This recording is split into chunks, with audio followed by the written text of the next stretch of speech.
ദൈവനാമത്തിന്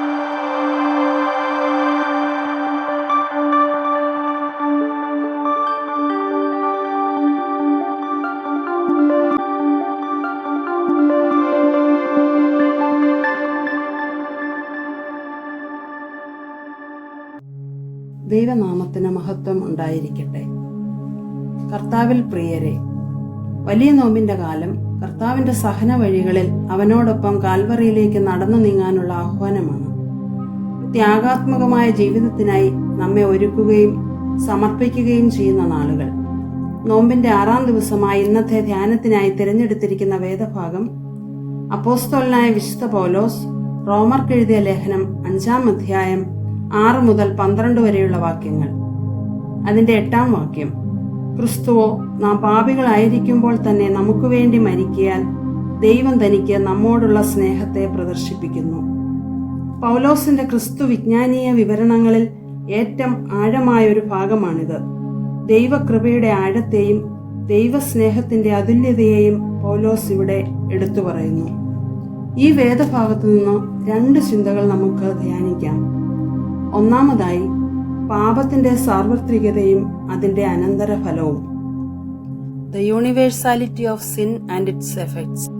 ആദാമ്യവർഗമായ മാനവജാതി മുഴുവൻ പാപഭാരത്തിന്റെ കീഴിലാണെന്ന് 12-ാം വാക്യത്തിൽ പൗലോസ് പറയുന്നു. പാപ സ്വഭാവമുള്ള മനുഷ്യന് സ്വശക്തി കൊണ്ട് അതിൽ നിന്ന് രക്ഷപ്പെടുക അസാധ്യം. പാപത്തിന്റെ ആത്യന്തിക ഫലം മരണമെന്ന് രേഖപ്പെടുത്തിയിരിക്കുന്നു. ഇത് ദൈവ ഉദ്ദേശത്തിന് വിരുദ്ധമാണ്. ജീവൻ നൽകുന്നത് ദൈവമാണ്. അങ്ങനെയെങ്കിൽ ആദാമ്യവർഗത്തിന് പാപം മൂലം നഷ്ടമായ ജീവനെ മടക്കി നൽകുവാൻ ദൈവം തന്റെ പുത്രനെ ലോകത്തിലേക്ക് അയക്കുന്നു. പാപമില്ലാത്തവൻ പാപികളായ നമുക്ക് വേണ്ടി കാൽവറി കുരിശിൽ മരിച്ച് നമുക്ക് നഷ്ടമായ ജീവനിലേക്ക് വഴി തുറന്നു തന്നു.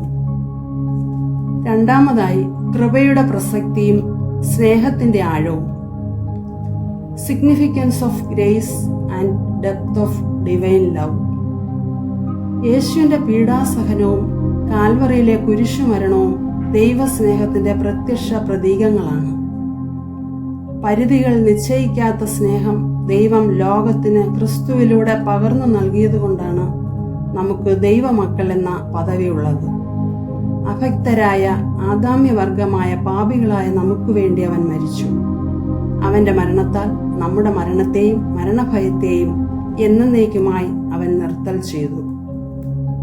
നാം ആരാണെന്നോ നമ്മുടെ അവസ്ഥ എന്താണെന്നോ പരിഗണിക്കാതെയുള്ള ദൈവത്തിന്റെ ഇടപെടൽ.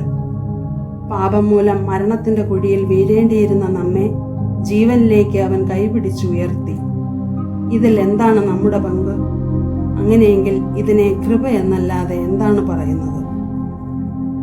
1941 ഓഗസ്റ്റ് മാസം 11-ാം തീയതി നാസികളുടെ ഏറ്റവും കുപ്രസിദ്ധമായ ഓഷ്വിറ്റ്സ് കോൺസെൻട്രേഷൻ ക്യാമ്പിൽ വെച്ച് മാരകവിഷം കുത്തിവയ്ക്കപ്പെട്ട് കൊല ചെയ്യപ്പെട്ട പോളണ്ടുകാരനായ കത്തോലിക്ക പുരോഹിതൻ ഫാദർ മാക്സിമിലിയൻ കോൾബിന്റെ ജീവിതം ശ്രദ്ധേയമാണ്.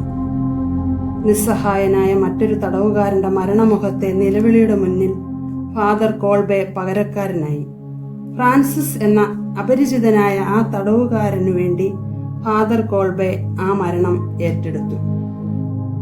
മാനവരാശിയുടെ പാപത്തിന്റെ ഭയാനകത ക്രിസ്തുവിന്റെ പീഡാനുഭവങ്ങളിലൂടെയും കുരിശുമരണത്തിലൂടെയും വെളിവാക്കപ്പെടുന്നു.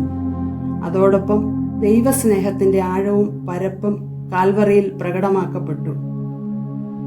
പ്രിയമുള്ളവരെ, പാപത്താൽ മരണവിധിക്ക് ഏൽപ്പിക്കപ്പെട്ട നമ്മെ ജീവനിലേക്ക് കരം പിടിച്ചുയർത്തുവാൻ ദൈവം തന്റെ ഏകജാതനായ പുത്രനെ മറുവിലയായി മരണത്തിനേൽപ്പിച്ചു.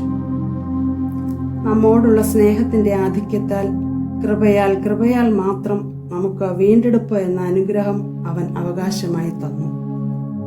കർത്താവിന്റെ കുരിശിന്റെ വഴികളിൽ ഈ നോമ്പിന്റെ നാളുകളിൽ നമുക്ക് സഹയാത്രികരാകാം. ആയതിന് ദൈവം നമ്മെ സഹായിക്കട്ടെ. നമുക്ക് പ്രാർത്ഥിക്കാം. ദൈവമേ, ഞങ്ങളോടുള്ള അവിടുത്തെ ആഴമായ സ്നേഹത്തിനായി സ്തോത്രം. പാപികളായിരുന്ന ഞങ്ങളെ വീണ്ടെടുക്കുവാൻ വേണ്ടി അങ്ങ് ഞങ്ങൾക്കായി സഹിച്ച സഹനങ്ങളെ ഓർക്കുന്നു. കൃപയാൽ ഞങ്ങൾക്ക് നേടിത്തന്ന പുതുജീവനായി നന്ദി അർപ്പിക്കുന്നു. അങ്ങയോടുള്ള വിശ്വസ്തതയിൽ നിരന്തരം ജീവിക്കുവാൻ ഞങ്ങൾക്ക് കൃപ നൽകണമേ. ആമേൻ.